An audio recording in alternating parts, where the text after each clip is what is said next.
Você sabia que o número de sedentários no Brasil é o maior da América Latina? Pois é. Segundo o IBGE, o sedentarismo atinge 47% da população.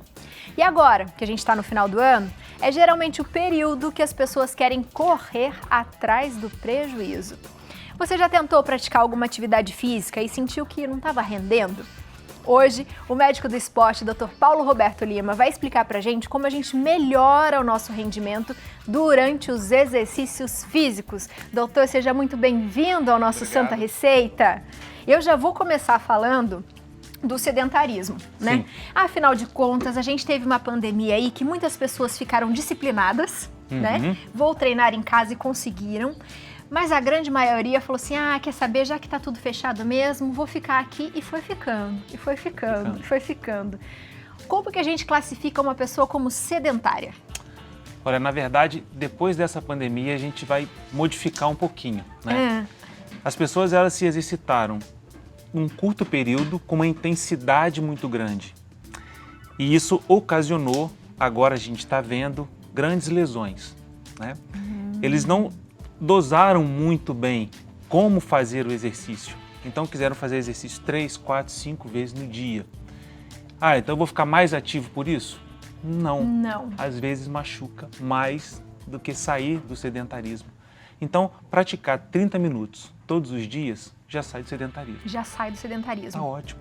Todos os dias? Todos os dias. Não dá para ser 3 vezes na semana, doutor? O ideal seria todos os dias. Aquela que já tá querendo jogar uma aqui pro doutor. Doutor, mas 3 vezes não tá bom não. O ideal todos os dias. O ideal todos os dias. Isso, e a gente intercalando grupos musculares. Então a gente pode tanto trabalhar a parte superior quanto a parte inferior ou fazer os exercícios que a gente chama de múltiplos, onde trabalham os dois com uma intensidade um pouquinho menor. A gente pode trabalhar também dessa forma. Quem é ativo em casa, por exemplo, as mulheres que sempre estão em casa, sempre fazendo, né, serviço de casa e sobe escada e desce escada e varre e volta. Isso é uma forma da gente praticar uma atividade? Pode contar assim ou não? Muito legal. Pode sim. Inclusive, os esforços ficam até mais elevados, né? Mas a gente tem que pensar também na parte de cognição, na parte de prazer, né? Então, de repente, fazer uma academia ou uma corrida, uma hidroginástica, sair desse ambiente, né? O que a gente viu, que você acabou de colocar agora sobre essa pandemia, é exatamente isso. Ficou muito confinado, então os exercícios eles ficaram muito sistematizados. E a parte boa do exercício, a felicidade de se exercitar, ficou mais regrada. Então, assim, realmente, se exercitam muito as pessoas que ficam em casa fazendo os afazeres domésticos. Mas é bom a gente diversificar, né? O cognitivo para a nossa mente. Que tem que ser algo prazeroso e que a gente também tenha uma atenção, né, doutor? Por exemplo, a respiração tem que estar focada, ser diferente, né? A diferença do exercício de parar e fazer aquela atividade, né? Exatamente. E quando a gente vai fazer um cálculo do exercício, a gente faz o cálculo baseado na frequência cardíaca, baseado na amplitude do movimento. Então a gente tem a biomecânica correta desse movimento. A gente tem o horário mais específico de fazer tal tipo de modalidade. Então que isso mexe também com os nossos hormônios.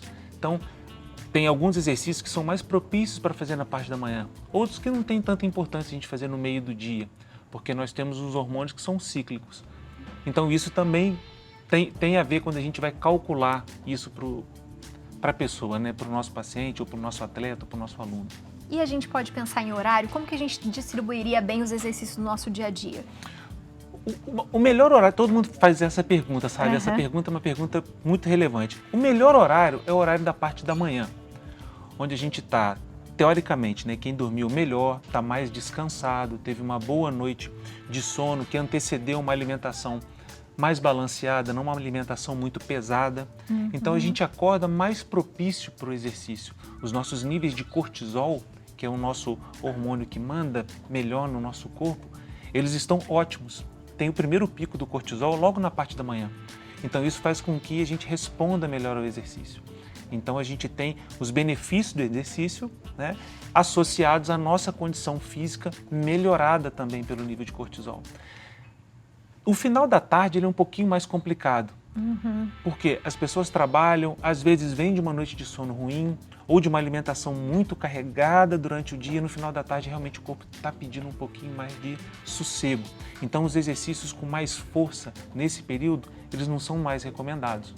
Então é melhor trocar, deixar os exercícios de força para a parte da manhã ou no período mais no comecinho da tarde e os exercícios de menor intensidade, menor força para o período da noite. E como que a gente pode mesclar os exercícios? Porque, né, você mesmo falou que a gente acabou fazendo, quem estava fazendo em casa acabou fazendo quase a mesma coisa todos os dias. Como é que a gente pode diversificar os exercícios? Musculação, aeróbio, o que a gente tem que fazer? A gente sempre parte do princípio assim, a musculação ela age como a mãe de todos, porque a gente consegue estimular alguns hormônios da musculação, na musculação, a gente aumenta a taxa metabólica basal, então assim a gente consegue até um condicionamento melhor, um emagrecimento mais duradouro associado às boas práticas alimentares. Então é sempre melhor a gente começar pela musculação, o que a gente quer focar primeiro. Então assim, com o passar do tempo vai perdendo, né, elasticidade, vai perdendo diâmetro muscular. Então a gente vai sempre estimulando com a prática que a gente chama contra-resistência, que é da musculação. Então a gente pode dividir, começa com a musculação e depois vai para as práticas que mais gosta. Aí vai jogar tênis, vai correr, vai jogar bola.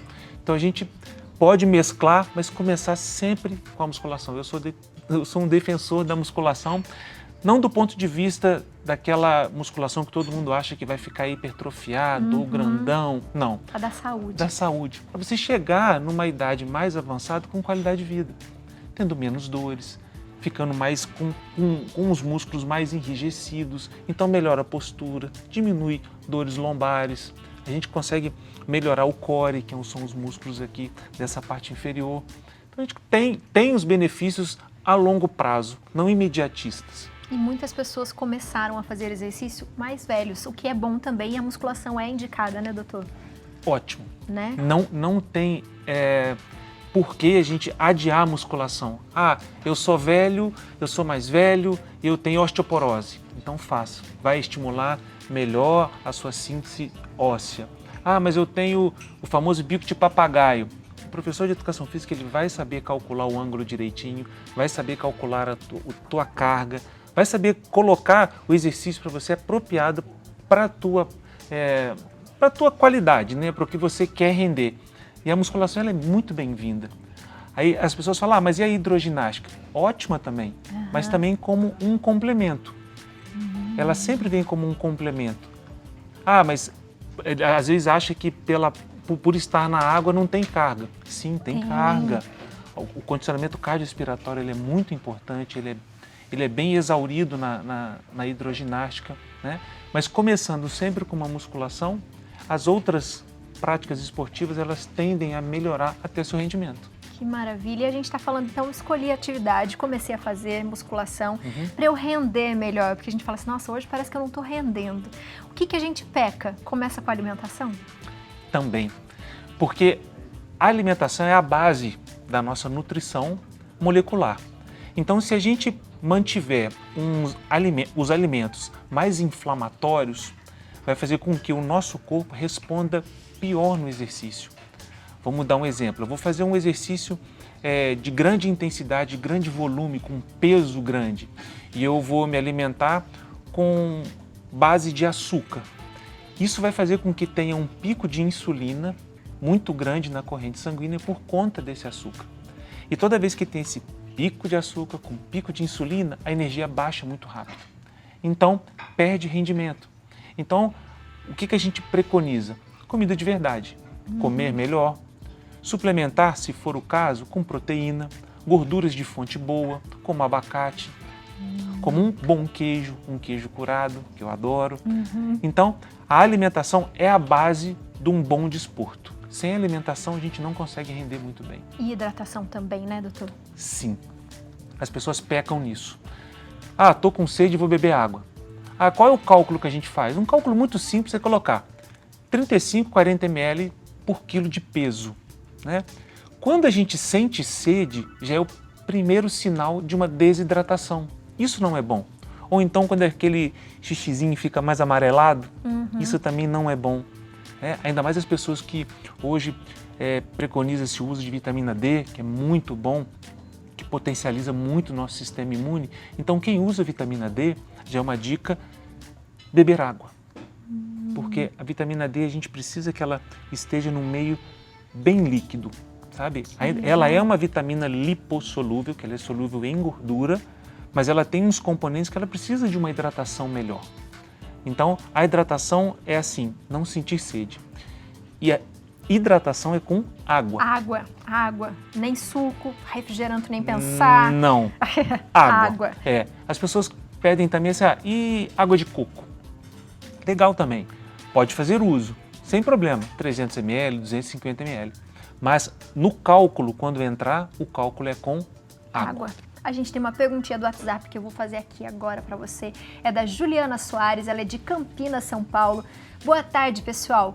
Podemos fazer exercícios em jejum? Eu tenho 40 anos, gratidão. Pergunta da Ju, era a minha pergunta para você também. Ju arrasou na pergunta. E aí, doutor? Juliana, vou confessar para você, eu só faço exercício em jejum. Então, assim, eu acordo, a minha rotina é eu acordar, eu tomo 700 ml de água, eu já preconizo uma água mais alcalina e vou fazer meu exercício físico. O exercício em jejum, o que aconteceu nesse período agora, nesses 2 anos, né? Isso não é modismo, a gente já conhece isso há muito tempo. Mas acontece que, lembra desse pico de insulina que eu acabei de falar? Sim. Se a pessoa não tiver cetoadaptada, se ela não tiver propensa a fazer, entender o que é um jejum, ela vai passar mal. Porque ela vai ter essa hipoglicemia no momento do exercício. Porque o corpo da gente, na verdade, ele consegue pegar glicose de fontes que não são de carboidrato, que são estocadinhos na gente. Isso chama gliconeogênese. Então, é formar novas moléculas de glicose a partir de compostos que não são de glicose propriamente dita. Mas para isso, essa via metabólica ela tem que estar estimulada. E para essa via metabólica estar estimulada, o paciente, né, Juliana, você tem que se adaptar. Não é simplesmente chegar e falar, eu vou fazer o jejum intermitente a partir de amanhã, não como mais, não. E o jejum intermitente tem criado, eu tenho visto no consultório, algumas deficiências nutricionais importantíssimas. Jejum intermitente não é simplesmente não comer. O jejum intermitente é a gente ter uma janela de jejum e o importante também é o que a gente vai comer no pós-jejum. A gente não pode, no pós-jejum, comer um lanche. Não é qualquer coisa. Então a gente tem que comer no pós-jejum proteína, gorduras de fonte boa, água. Isso faz com que o nosso corpo fique metabolicamente mais ativo. As nossas células recebam mais energia de fonte boa. Isso, Juliana, vai maximizar os seus resultados no treino. Em jejum é muito bom de se treinar. Eu tenho pacientes que correm 21 quilômetros, 25 quilômetros, 40 quilômetros em jejum. É. Que bom, doutor. Mas Muito lembrando, legal. cada um vendo, né, como que funciona no seu corpo, sempre assim, Sim, sempre a muito especificidade atento. é sempre importante para a gente maximizar os resultados e minimizar as lesões, os problemas. Maravilha, doutor, muito obrigada. Eu que agradeço. Volte sempre. Obrigado. Por favor, passe suas redes sociais para todo mundo em casa, para as pessoas acompanharem você no Instagram, fazer pergunta. Legal, pode fazer pergunta, responda, é dr.paulorobertolima. No Instagram. Muito obrigada, doutor. Eu que agradeço. Só um recado final para todo mundo. Se exercitar faz bem para todo mundo em todas as idades, não é, doutor? Sempre. Não existe contraindicação. Até mexer o dedinho assim, ó, no leito de UTI, se puder, já é muito melhor do que não fazer nada. O exercício físico promove uma melhoria muito grande. Muito bom. Muito bom. Obrigada, doutor. Volte sempre. Obrigado. Eu que agradeço.